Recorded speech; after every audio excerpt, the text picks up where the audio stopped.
I mean, people complaining that we've got a late start, and they don't realize, man, that you literally just said, hang on, I've just got to put some pants on, and got off camera and got back on. I mean, come on, dude. There's a limit. Someone must think of the children.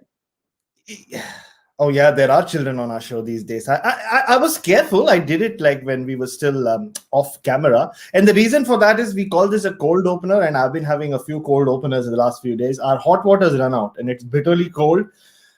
But the plumber came, and he kind of has a temporary fix, so I showered today after 4 days. Yeah, I actually was thinking, hair's looking a bit greasy, mate. Maybe you should get one of these just to hide the greasy bits. But in the meantime, as G. Paul says, let's roll the bumper.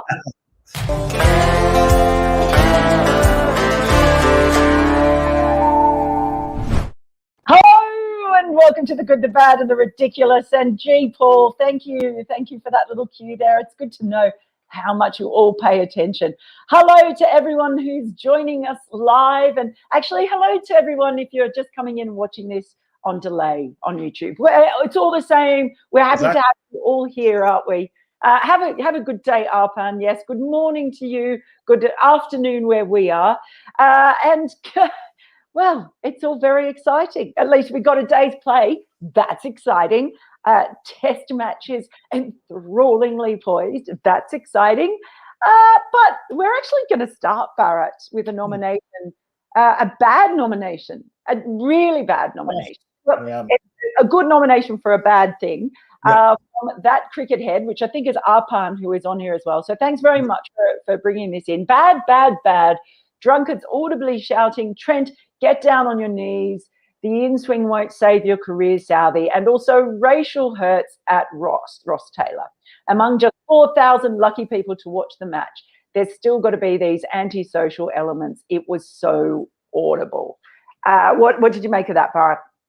Look, at the start of the year, Mel, when the whole Mohammad Siraj thing happened, we were on together for Good, Bad, Ridiculous. And I said, it doesn't matter whether you're white, black, brown, whatever you are. Abuse is abuse, right? Like, if you get abused, you have every right to, pull people up. And this actually, I don't think this came from the players. And funnily enough, I don't know whether it's because of our Fox broadcast award, because we can hear, we don't have ads. So ad breaks, you can hear what the crowd's saying, but not even during the ad breaks. Even when Kane Williamson was on strike, I could hear, at times I couldn't pick it as clearly as Arpan has there about Trent, get down on your knees.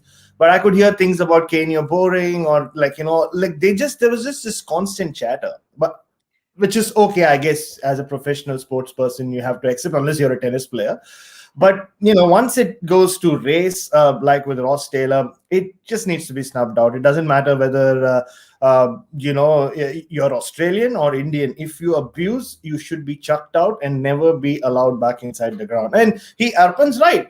4,000 lucky people. There are millions of people around the world who would have loved to have been there. You and I would have loved to have been there covering this match. But you get your hands on I have an issue with some Indian fans overseas, Mel. I've always had that. There is this sense of entitlement. I'm not surprised that a lot of Indian cricketers over the years have gotten into fights and actually at times nearly physical fights with Indian fans overseas. I'm not saying all of them. Majority of them are great. They could bring such energy to the crowd, but there are some elements amongst them which I think this whole thing of just fill the stadium up with Indian fans, it create an atmosphere. I think all bodies around the world, like the cricket bodies, need to make sure that there is a filtering process with that as well, because there is a lot of abuse that takes place from Indian fans. I've been party to it. As a journalist, I've been at the receiving end of it as well. It's not nice at all. Just because it's like, we are brown and it's not the same. It is always the same. Abuse is abuse and it should be snubbed out. And I'm glad those people were kicked out. Yeah, so there's a couple of things here. One, to your point about hearing it. I actually think with the smaller crowds, we're hearing more of it. You hear it more clearly. You can, in a small crowd, it's just so much easier to hear individual comments being made. So that's because you just don't have the dull general roar around it. So I think that's one reason that it possibly is coming through the broadcast more. Another thing I thought was really interesting, because I saw it on Twitter, it was actually someone tweeted Jared Kimber obviously a great friend of ours, and was asking him what to do. And he tagged in the ICC and Claire Furlong, who looks after all the media for the ICC. There's a communications manager. And she sort of tweeted back, at first that she thought it was people in the ground and was giving them information about the text number. And then it turns out, no, it was actually people watching the broadcast at home. Anyway, they got on it. Claire was right on the money in it. And very soon those fans were thrown out.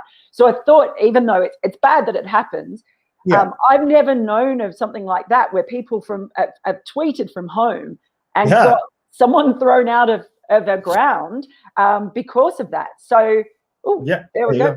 There you go. Well done, Muku. Muku's on the money today. So you can see the exchanges that are happening there with Jared, who was contacted by people at home, and Claire Furlong. A big shout out to Claire. She was right on that. I know that she's someone who wouldn't want to see that at any game. So they were right on the money, the ICC, and it was really good that they dealt with that.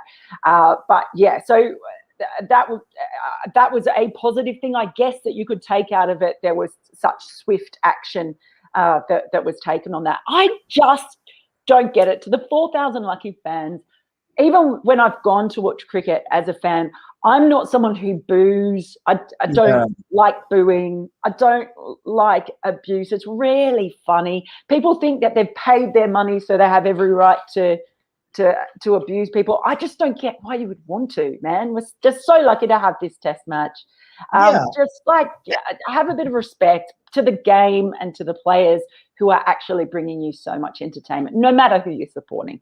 It just mars such a incredible test match, incredible game of cricket that we are saying. And it's there. It's constantly there. You can hear it. At least I'm glad that Jared and Claire and everyone else involved, took charge and at least I wouldn't say that they were able to put an end to it early enough, but they did what they could, and it's great.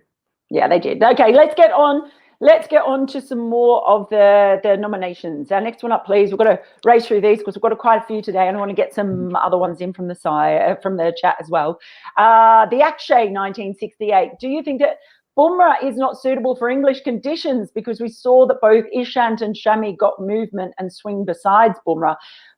By the way, just what gargantuan spells those three bowled, though. I actually thought, they bowled for a whole session and a session and a bit, really, especially and it was tricky for them. I think that period where probably about maybe 10 overs before the new ball came back in, and it was more difficult for them. And then New Zealand were that was when things started to change a little bit with scoring as well.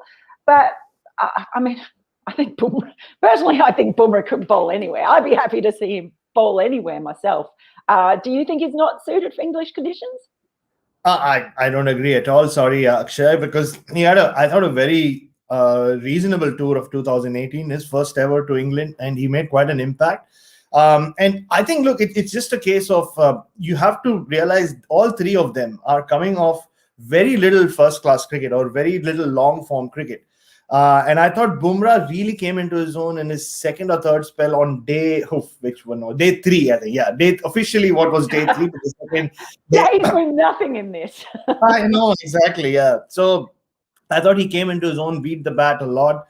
And we will talk about lengths a little later, Mel, but I really don't think Bumrah is really a problem for India. In hindsight, of course, you want Siraj playing. Some people are talking about Bhuvneshwar Kumar. I'm just waiting for someone to say, well, if only we had Kapil Dev. So it's just normal cricket. We all do that as well. But I think Bumrah is fine for now. And wait, there is a second innings to come, and I have a sneaky feeling that Bumrah could play a huge role in that second innings. There may be another innings. Who knows? Who knows? We just don't know yet. Well, maybe they won't be able to bowl India out. No, I'm going to bring up two from the side because this shows how divided people are on some things. Arpan has got another one there where he says, Kane, you are a choker. You're not cool to have a beard, etc. And then Abhishek B, so there's that one from Arpan. Abhishek B says, ridiculous concentration levels of Kane Williamson. that's he didn't make a half century. It's like the slowest innings I think he's played over a certain number of balls, maybe 40 balls or something. But that I thought was just a great example of his class. Like his elbow was hurting. They were really difficult conditions. India was bowling extremely well. It was so challenging, and that was the perfect example of why it's called Steady the Ship.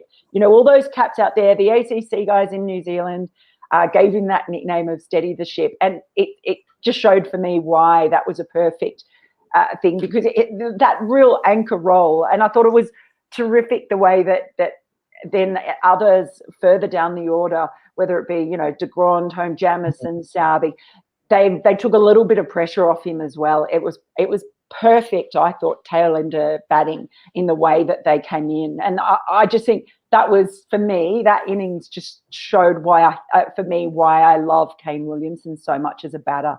Not about the flashy shots or anything else, the sheer concentration, the will to keep going and to get through everything and play the innings that the team needs at the time.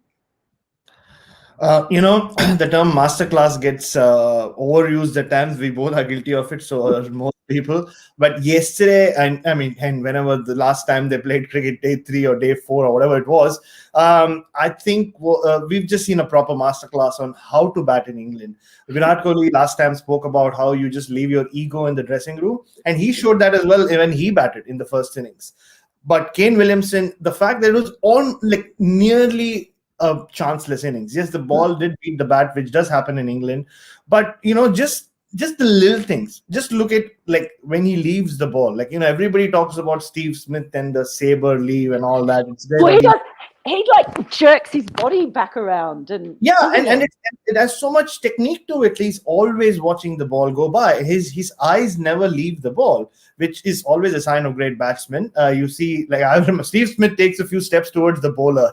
He takes it to the next level, like with everything else. But Kane Williamson watching the ball at the non-strikers, and even there, he's just always making sure his gloves stay away. And I've seen him in the nets. He practices that leave at least 100 times.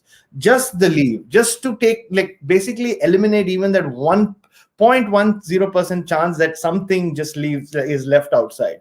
And that's just perfection. And I thought he played an incredible knock. He set the game up for New Zealand in some ways. Maybe if one of the other top order, like Henry Nicholls or even a BJ Watling, had hung around with them, they could have really battered India out of the game. Thankfully, that didn't happen. That could have meant pretty much a short draw. But it's meant that the game is alive. But yeah, I don't know. And also this whole thing of him playing the ball so late, it gets spoken about a lot. But the gears that Kane Williamson has to his game, I don't know whether a Steve Smith has the same level of gears. He does that in all formats, Kane Williamson. Kohli is right up there with him. And once, the wickets started falling, in the same conditions, the ball was still doing quite a bit. He just changed gears, and didn't mean that he started playing like Colin de Grandhomme or Kyle Jamieson, but he just started putting more balls away. I thought it was just a great knock. You can just it might not always make everybody's highlight reel, but it should. Yeah, it should. Yeah, and you're right. It's that timing of it, that great sense of exactly the right moment to just open up and just play a few more scoring shots. It's absolutely brilliant. Okay, next nomination, please. VB Simply, bad. By now, everyone except the Indian bowlers know that they need to pitch it a little further or fuller, I think that is. I think this is one that you were getting a bit annoyed about, Bharat. I was. Look, and they showed it on TV quite a bit as well, how much fuller you have to bowl. But cricket's not just a game of technique, right? It's more about tactics and strategy. It's a strategy game. It is based purely on strategy. And when you only put 217 runs on the board, there are two elements here. It really is not that simple to just suddenly change your natural length, because you have try it yourself when you're bowling, right? You run in. Of course, these guys are professional. They play it at the highest level. But just to understand it, run in, bowl, and tell me how many times you can control the length of the ball over a 10 ball period. It's not that easy. And you can do it maybe in the nets, but in a match situation where there is so many more elements, batsmen, fielders, everything. You add that, the pressure of the game itself, it's not that easy. That's the first point. And the second point is, I believe because India bowled slightly defensively in the first 1 hour, they completely locked New Zealand up, especially someone like Ross Taylor, who feels for the ball, who kind of is like the Rohit Sharma in that batting lineup, who needs to feel the ball. I thought they bowled perfectly and they set that wicket up. You just, you just bowl that length. You can show a graphic on TV and say, this is the length where you bowl to take most wickets in England. But that does not mean you just keep bowling there, because if Ross Taylor had gotten away, he drove 1 for 4. If he had gotten away, India would have found it very difficult to come back. I thought the lengths that they bowled in the first hour allowed them to attack in the second hour and in the second session, and India is still in the match. They are, and I was just really happy to see Shami get some wickets as well. After all, we spoke about, whether the lengths were the right ones. Well, maybe the lengths he bowled in earlier on helped him with the lengths he bowled later on to actually get those wickets. Now, I'm just going to get a couple. One from Hemant Jamani that I'll mention just before I bring up another one. The quality of cricket that we've got in very little time that we got in this test. 2 best teams fighting it out. Quality stuff. I absolutely agree with that. I think that is a really, really good point, Hemant. And there's also one from Night Watchman Cricket Channel saying ridiculous, and we didn't get any nominations for this on Twitter, ridiculous how well Southee bowled yesterday. I mean, not only did he batted brilliantly for that kind of period that he was out there for what was needed, and everyone will talk about the sixes, and he passed Ricky Ponting, didn't he, for a number of sixes in Test cricket. It was fantastic. But how well did he bowl? Those beautiful setups. I mean, and it's funny because we saw Shami set up bowlers in the same way. My favourite setup batters. My favourite setup really is that, out, and you know that it's going to come in at some point, but it's when it's going to come in. And that's the thing that you feel sorry for batters having to deal with it, and the skill to be able to execute it. We saw Shami do it. We saw Southee do it absolutely brilliantly, and that was I guess a real time New Zealand desperately needed to get those two openers out, because they were the ones that really probably had New Zealand at their weakest bowling in the whole Test match. But what Southee did. And he hasn't always been an in-swinger bowler. I don't think it's more been, the outswing that has been the weapon. But I think probably maybe that shows how much he's developed as a bowler, to be able to at exactly the right time change it and bring the ball back in and just get the results he did. Yeah, and it just tells you that you don't need to be the quickest bowler in the world to take a lot of wickets. He's taken so many wickets in the last 2 years, 50 wickets, and he's been their most successful bowler. And he's always evolved. He's been around for such a long time. Remember one of our early shows, I compared him and I put him, Ishant Sharma and Stuart Broad in the same bracket. Burst onto the scene around the same time. But, I feel for the Indian batsmen. They have to face Tim Southee with the Duke's ball in English conditions, and then they have 5 test matches, or at least 3 out of 5 test matches where they have to deal with Jimmy Anderson, because Jimmy Anderson and Tim Southee in that equation, they're similar in how they use angles, how they set batsmen up. And he's really providing a masterclass. He provided a masterclass that term again. I know. I'm just so excited about this test match, Mel. But he showed what he could do at Lords. There you go. Colin de Grandhomme doesn't look as happy as Tim Southee in that picture. Tim Southee was almost as excited as he almost gave a Wagner celebration. He was that excited. I almost saw some veins popping out of his forehead, which is what you normally associate with Neil Wagner. Yeah, and you spoke about the out in. Like, that's the strategy they used to get Kohli out last year in New Zealand. On paper, again, it seems so obvious. But the thing is, you don't know when the in's coming. And you spoke about how he's developed the in-swinger. We've heard so much about the 3/4 seam delivery. He's worked with Kyle Mills. That's a very good piece on explainer on Crick Buzz, cheap plug, from my namesake, actually, Bharat Ramraj, who's done a good job with that. And he's that's his beauty. He uses the crease so well. The number of times he comes slightly wide of the crease. We saw him set Zach Crawley up brilliantly as well a few times. So, and with Trent Bolt not having his best match, I would say, Tim Southee's really stepped up. Yeah, he really has. see there, yeah, even it's being mentioned there by Anupam Mishra, 601 international wickets.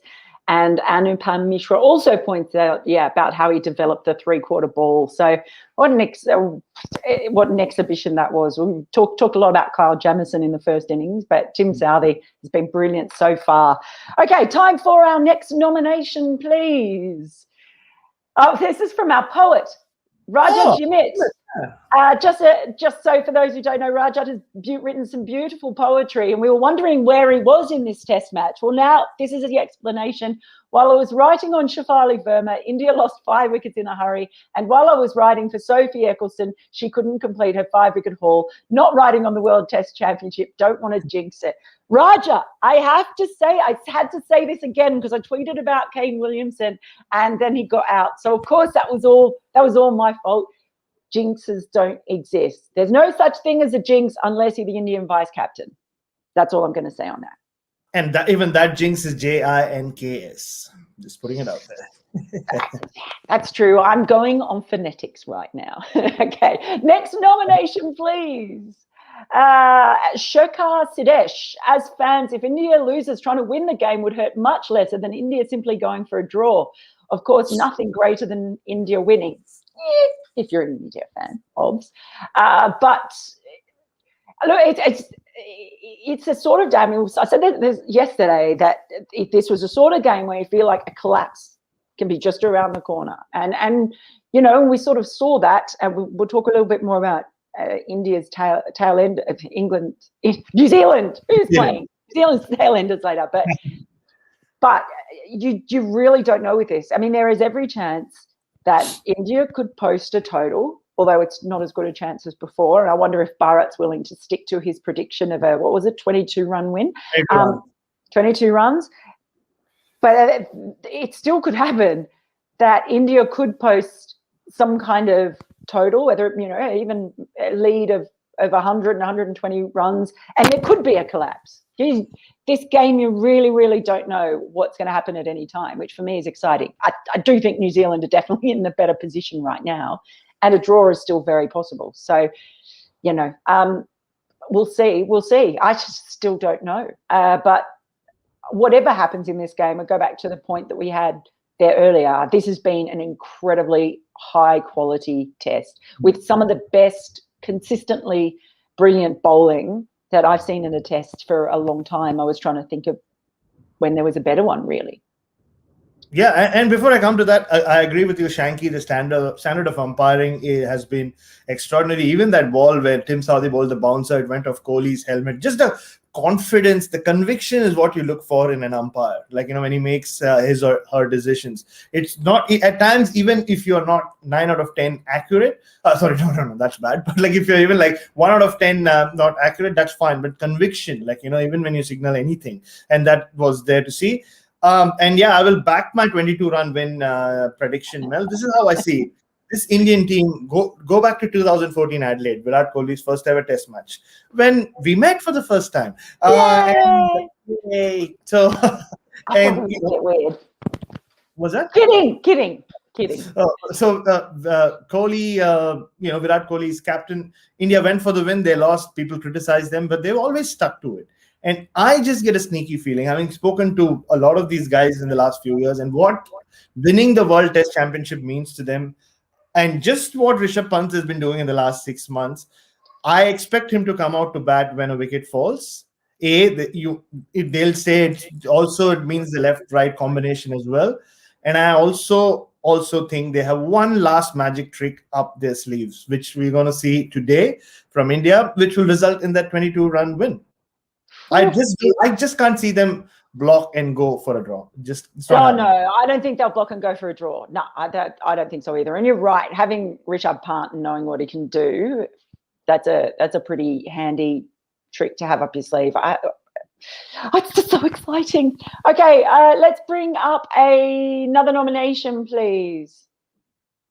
I'm going to have to provide ridiculous from testing bots. Shami's ball to Watling, not the way one would like to end what has been a really good test career. My issue with this, though, is that Watling has been outstanding throughout this as a keeper, and that's that's the thing about it's not just about his batting, it's about his keeping. It was a brilliant ball to get as well. You know, that was Shami at his best. But and everything that he's done in this test match to this point anyway, I think he can absolutely hold his head high as being a really important part of whatever the result is in this. And if New Zealand do go on to win it, he has absolutely played a huge part in it. Yeah, and who says that's the end of his career? He could, even though I'm predicting a 22-run win, he might be scoring the winning runs today for New Zealand. He still has one more innings to go. But yeah, I mean, there's something about Shami hitting the stumps. There's just some beauty about Mohammad Shami hitting the stumps. He does it so often. He's been doing it since his test debut in Calcutta against the West Indies. So it was just one of those balls. And a dismissal you see a lot in England where your front foot just gets stuck in the crease. You're not so sure. And BJ Watling has been, like you said, a great servant for New Zealand. I saw some interviews of his partner and his mother, like during the England, before this test match, and you could see and some of his teammates as well. Like, yeah, there is Shami celebrating. There is Kane Williamson still looking for the ball in the background. And I think look, and he has a crucial role to play today as well, BJ Watling. There will be catches coming his way. So he could yet play a match-winning role on the final day, both as a keeper and as a batsman. You just don't know. And I'm just going to say, Rahul Nutaki says, I saw Mel outside the Gabba the first time in that series, LMAO. She was doing fan interviews for Cricinfo. That was the 24th. That was Mel from the ground. I was doing Mel from the ground, Bharat. Yeah, no, I'm just Mel from the ground. Those were the days. Okay, next nomination, please. Hello. Tim Lowell. We better crack on with these two. We're only going to have one reserve day, no matter what. Case closed. We can't be budged. It's not important. It's just a World Test Championship finals, which we insisted on having and hyped up for 2 years. We never said it needed 5 days. That's probably, I'll be really interested to see what they do. They've said that it's going to be the same format. So it's unlikely that at least for the next maybe couple of cycles, or certainly the next cycle, that we'll see a 3-test series to decide the champion. But I'll be very interested to see if they add an extra reserve day to this. I mean, they've almost got to, I think, after this. Don't you think? Absolutely not. I'm so sorry. Like, it's thank you for the nomination, Tim. But lots of people out there are talking about just add days to reserve days, and we need to have 450 overs. If Test match cricket is indeed a metaphor for life, nothing in life is perfect, and I like cricket being imperfect, right? And like I'm glad they added that one extra reserve day. And Mel, you know this better than I do. Fans, and for us, it's easy to say add another day. But there is a lot of money involved in just adding another day and keeping the broadcasters and everyone there. Cricket does have a lot of money, but does not mean that you just keep extending. And just because the final you think is you in the sense anyone out there is a damn squib because of the rain, does that take away from the tournament? Of course not. I mean, then most have all the World Cups in the history of cricket had exciting finals? Definitely not, right? Think of 1999, think of 2007. But does that take away from the tournament? I don't think so. I think there is a lot more to it than we are getting excited because this test match quality is so good, but it's also very good because of all this time that we've lost. Yeah, we'll see. We can agree to disagree on that one. We will see. Next nomination, please. Crick Beyond End. Ridiculously frustrating, not once, not twice, but for the 100th time at least. The difference between India's total and the opposition in overseas conditions would be the lower order runs. It's the one serious fault in this test team. And I did see another similar one, I think. From G. Paul. Good, valiant New Zealand tailenders, ridiculous Indian bowling against tailenders. We get this nomination again and again, don't we? We got it in Australia, those lower order runs. Within that, and I know it's happened with other teams, but I mean, New Zealand's lower order is really good. It's exceptionally good. And not just at batting in general, but of playing the situation. And that's what I was referring to earlier. They really played that situation, I thought, incredibly well. And they had trust in the batters coming below them as well. I think too, that was the other thing. So yeah, I think it is something that New Zealand did. Maybe they were wearying at that time, but they were also up against a very good tail end here. Yeah, I think the only other tail that I can compare this to is when South Africa were at their peak. I mean, that was still another level when you had Lance Klusener walking out at number 10. Indian fans will now never forget that. I remember him making a 90 or maybe 100 from number 10, or very late in the order back in the 90s. So you're right. I mean, India do have a problem, and I think it was obvious yesterday why it's a problem. It almost feels like, and knowing this team management, they do put plans into place for everyone. It almost feels like they start chasing the ball once the tail walks in. We saw it with Sam Curran over and over again in 2018, and we've seen it with so many tail enders over the years against India.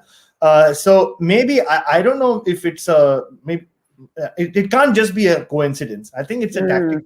Even yesterday, once Jameson started swinging, you could see there was some sense of panic. Maybe that's what they need to work on. But we'll keep talking about it. I think now and the kind of tail that England have as well, I think we'll be speaking a lot about it over the next couple of months. I think we will be. Okay, next nomination, please. Oliver Jones. Hello, Ollie. Ridiculous. Even Ollie thought I was talking to her as opposed to Oliver Jones. Too many Ollies are going around these days, I must say. That's amazing. Hello, Ollie. Ridiculous. Shammy fielding in a towel. I think we might have had one of those in our comments. Ollie does think it's ridiculous. That was possibly my favorite image of the day, to be fair. And I don't even really understand what it was about. Oh, look, here we are. Like, what is that? What is that, Bharat? Please explain. Give me Look something. at the second picture and look at the girl in the glasses. She's asking the same question. She's going, what is this? Yeah. What is that? I think it must have been a warm towel, maybe. Like, it was the last over before the tea break, if I'm not mistaken. So I think he was just trying to keep himself warm, but he was walking around with it as well. Like, yeah. I initially, when he had it over his shoulders, I took a very pixelated picture and tweeted about how he's wearing a cape.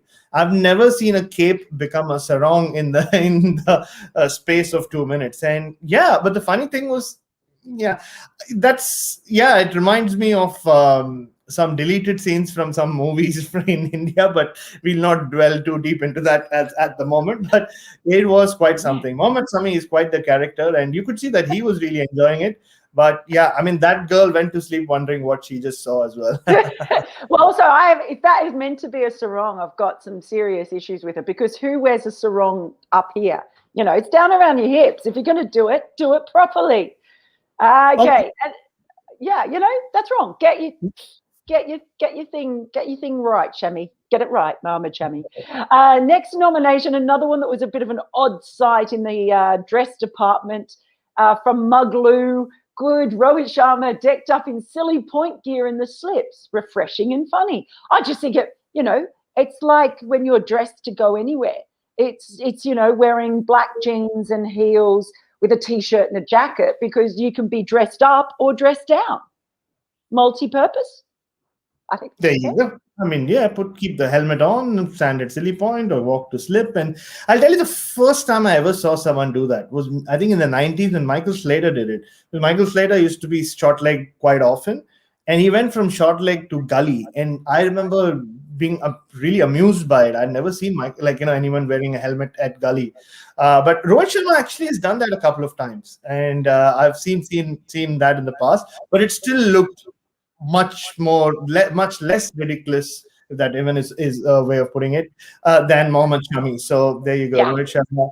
Yeah, and I saw a nomination earlier about Rohit Sharma's leave to that ball. Again, it just comes back to Tim Southee and the magic that he can produce with just little angles.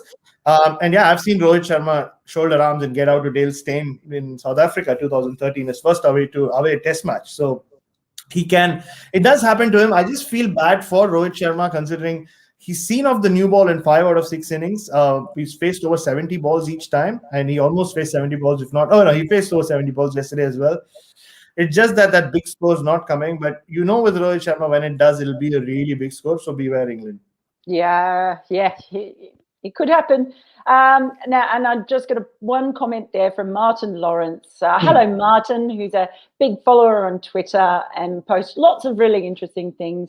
Bharat, imagine the Football World Cup without a winner. I know sometimes they have a penalty shootout, but they find a winner for the most important games. To be fair, though, cricket ain't football. That's the only thing. But I'll leave you with the last comment because we've already gone for quite some time. So drum roll and wait for it. It's time for the goodest thing of the day.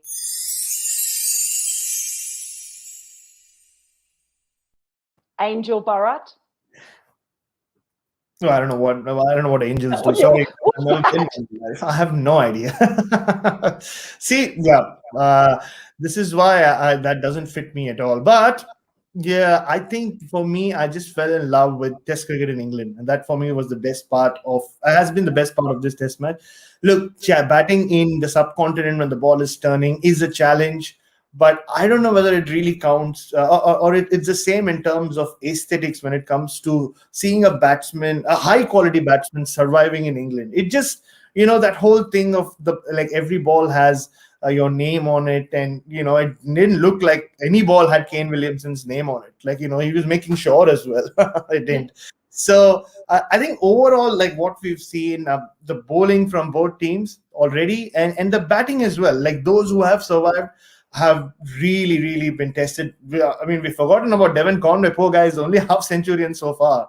And he played a pretty chanceless innings as well. So this is just called batting of the highest quality against bowling of an even higher quality. Now, what can beat that?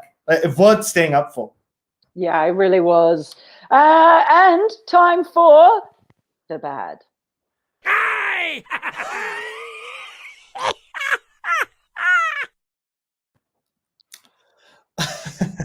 Well, that fits perfectly. I don't want to bring up the crowd thing again, so I'll let it be. I'm a little concerned about Shubman Gill. I don't think it's bad, but he seems to be getting out playing in shots that you would play in Indian conditions. Twice, he's kind of left his bat out there in the first innings with hard hands. You will get the edge if you do that in England. And yesterday as well, as soon as he saw the ball come there, again, Tim Southee set him up nicely, but he come in there, he just kind of falls over and he tries to just be all handsy. It's a risk. And, we all know he's a special talent and there is a lot of runs that he's going to score.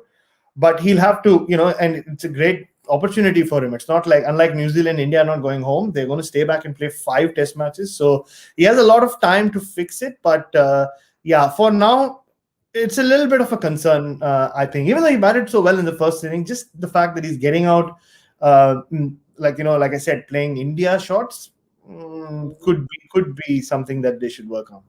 Yeah, that's an interesting one. And last of all, it's time for the ridiculous thing of the day.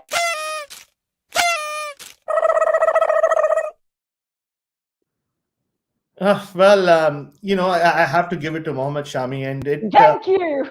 If you hadn't said that, I would have absolutely overruled you. No, I could relate with it. The first time I put a dhoti on, the thing that you the not loincloth. I don't know. Is that what you were wearing earlier when you said, hang on, I need to go and put some pants on before the start of the show? Because you were just wearing your loincloth.